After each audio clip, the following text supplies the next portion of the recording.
Technique mini-series, video 2. In our last video, we talked about the collapsed first joint. That is a really common issue with most students.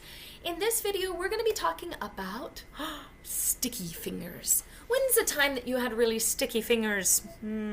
Probably every day, right? If you're like my child. So sticky fingers on the piano, obviously we don't mean that our fingers are actually sticky when we play the piano. No, it's very important that our hands are clean before we touch the piano, right? But what we're going to do is we're going to pretend like we have something really sticky on our fingers. So I want you to decide in your mind. Are you going to use imaginary super glue? Are you going to use some strawberry jam or some caramel? Duh. What's your sticky substance? Sometimes I tell students to pretend like their fingers have magnets inside of the tip of each of their fingers, and like the piano is made out of metal. It's stuck. All right, so I'm going to go ahead and switch the camera, and we're going to take a look at sticky fingers. Whoops. All right, let's turn it down. There. All right, so with sticky fingers, I'm going to find a hand position. Now, to start out with, for younger students, for newer students, it's not a bad idea for us to start out practicing this with just the middle 3 fingers. Pinky and thumb can be a little bit harder to work with. So I like to have us, first of all, have a very relaxed hand. And let's try putting our finger 2, or our pointer finger, onto the note C. All right, so if this is a C, we're going to try the notes C, D, and E. And we're going to play this with our pinky and our thumb gently resting on the keys. Are they down here? No! If they're down here, they're scared. We don't want to fall down. So we need to invite them up onto the piano. Don't worry, Pinky Pig and Thumbelina. You guys are important to us too. You are valuable. We don't want you to feel scared. All right, so we've got them gently resting on the keys. They're not here, right? They're here. All right, and when we have that, then we're going to try with our strong finger 2. We're going to press our 2. Now, when we press, we're going to say the word release as we let go. All right, try that again. We're going to say C, release. How did that go? Did you see any fingers doing this?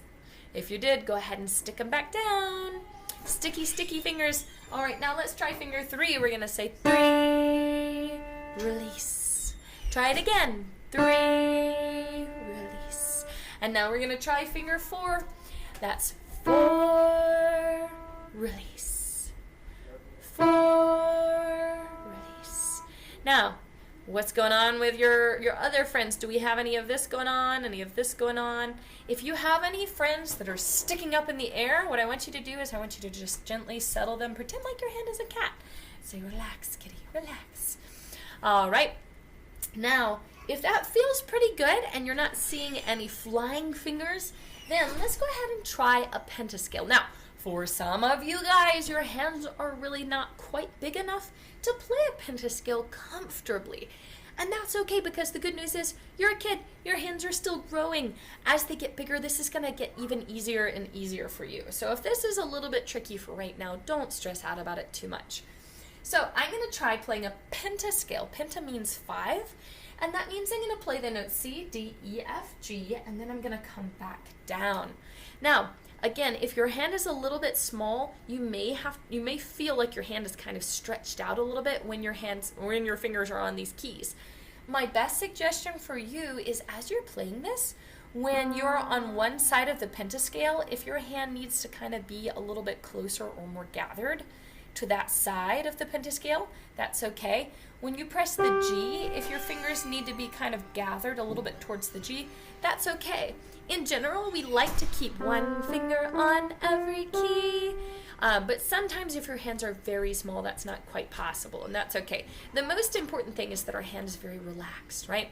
All right, here we go. Now, as I play this pentascale, I'm going to, on purpose, have some mistakes. I'm going to have some technique issues, and I want you to watch. You've got to put on your teacher hat. I want you to watch my hand and let me know if any of my fingers are flying. If you see any of my fingers sticking up in the air, I want you to say, ah! All right, are you ready? Here we go. Oh. fingers are flying. All right, let me try it again. C, release.